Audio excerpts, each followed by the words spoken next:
Good morning, everybody. Myself, Veena G. Sarathi, Assistant Professor, Government First Grade College, Sirsi.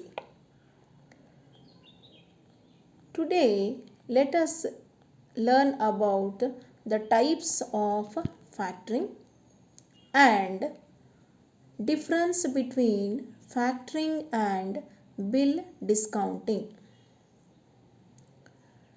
Factoring services are rendered with different packages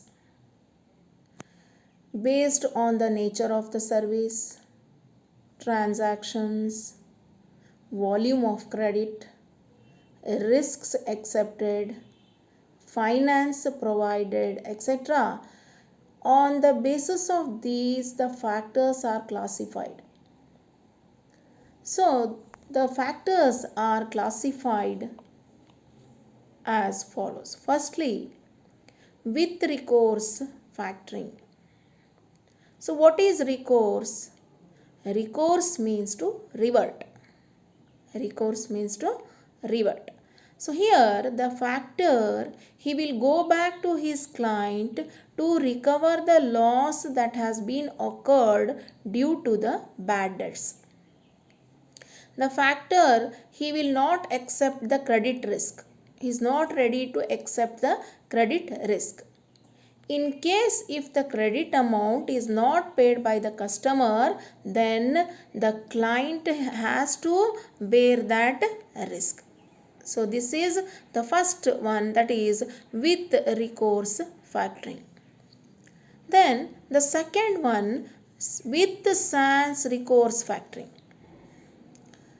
So here in case of this, the factor, he cannot recourse to the client, that is for the non-collection of the dues. He cannot recourse to the client. So here the client is free. He is free and he has to pay some extra commission because the risk is borne by the factor. The client has to pay the extra commission because the factor is bearing the risk. That is in case of sans recourse factoring. In third one, that is advance factor. So in case of the advance factor, the amount is paid by the factor on the date of the agreement. On what date the agreement is made, on the same date he will pay the advance amount. So how much advance amount is paid? It is 80 to 85% of the total value of receivable which has been agreed by the client. 80 to 85% of the total value of receivable agreed by the client. Then the fourth one, that is maturity factoring. So this is just opposite to advance factoring. So here the factor agrees to pay any amount when it is collected. He agrees to pay the amount when it is collected, and the amount which is collected on maturity, it is paid on the same date itself. Then the fifth one is notified, disclosed, bulk factoring. So here the name is disclosed in writing and it is written in the invoice copy. Invoice copy means your bill copy. So it is an indirect order to the customer here. So what indirect customer here? That he has to make payment to the factor and the name is disclosed in the invoice copy. So this is notified, disclosed and bulk factoring. The sixth one is undisclosed, confidential and invoice factoring. So in case of this, the name of the factor is not disclosed. It is kept secret, or you can say that it is confidential. So the factor, he will manage the sales ledger, he will contact the customer, but that is on behalf of the client and in his name only. client, in the name of the, on behalf of the client and in the name of the client only. So the factor, he will manage the sales ledger, he will contact the customer, but not in his name, but on behalf of the customer and in the name of the customer only. Then the seventh one is domestic factoring. So in the agreement, if the customer is belonging, if the parties to the agreement, so they are belonging to the same country, then it is called as domestic factoring. So if the parties to the agreement and the customer, they are belonging to the same country, it is called as domestic factoring. But in international factoring, so the parties of the factoring, they are belonging to different countries. So therefore it is called as international factoring. So there are 4 parties in the international factoring. One is client, another one is importer, third one is exporters factor, and fourth one is the importers factor. Then the ninth one is agency factoring. So the special feature of agency factoring is that work is shared between the factor and the client. Work is shared between the factor and the client. So here the factor will provide finance, and if there is any risk, he is ready to bear that credit risk also.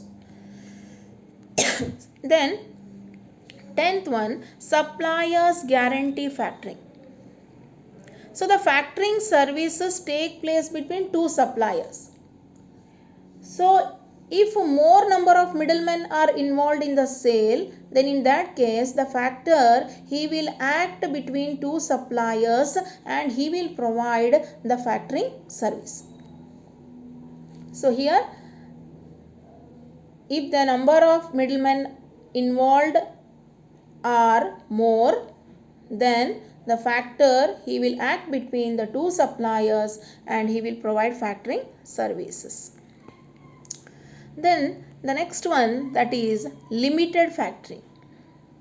So the factor, he will restrict his service only to some selected customers of the seller.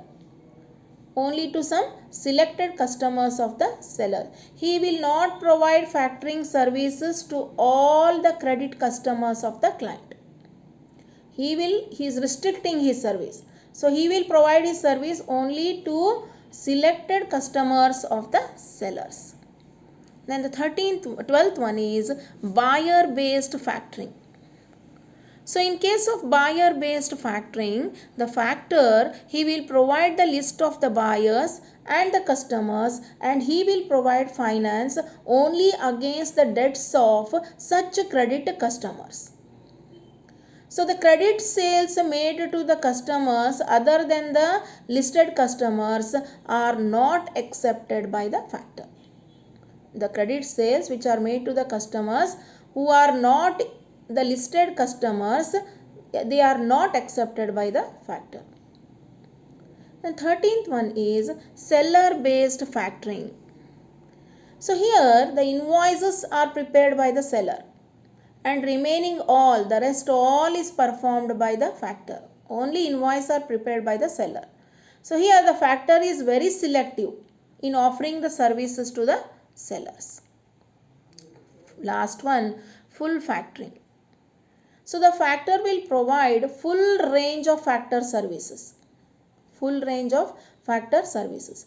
The service line includes investigation, risk bearing, advisory services, sales ledger management, financing and collection. So it is including full range of the factor services. So these are the 14 types of factoring. Now coming to the next part, that is difference between factoring and bill discounting.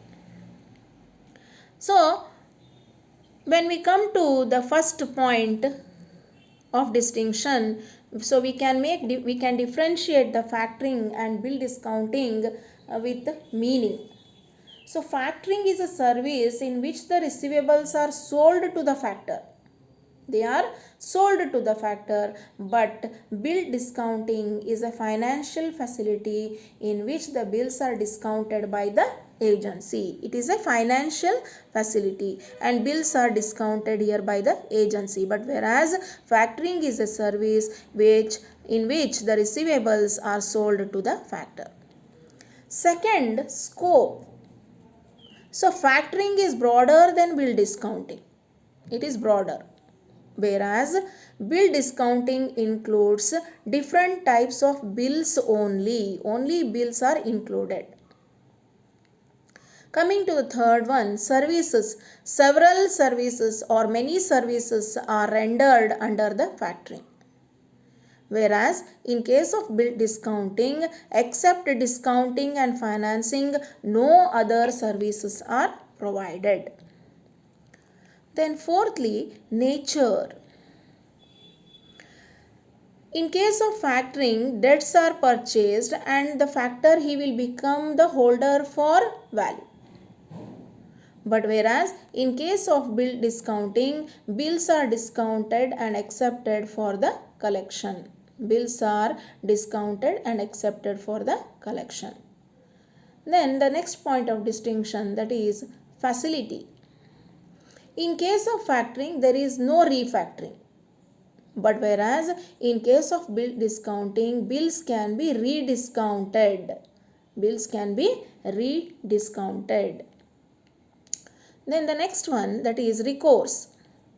In case of factoring, the factor, he will usually accept the receivables. He will usually accept the receivables without recourse to the clients, without reverting it to the client. But whereas bills are discounted with recourse.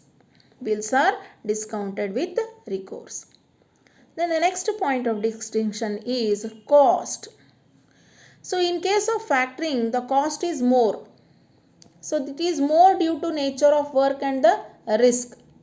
But whereas in case of bill discounting, it is less costly and the maximum term given is 90 days.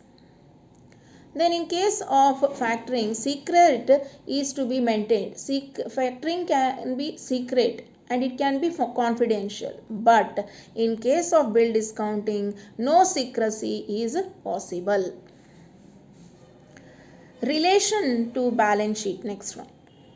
Factoring is always off the balance sheet, but bill discounting is balance sheet financing. It is balance sheet financing. Then the process. So factoring will involve number of activities. There are number of activities, but whereas bill discounting, it is a very simple activity. Then the next point of distinction, that is accounting. So the treatment of factoring, it will differ. So it will differ according to what method is being followed. It will differ and it will differ according to the method followed. But in case of bill discounting, accounting is simple in both the parties.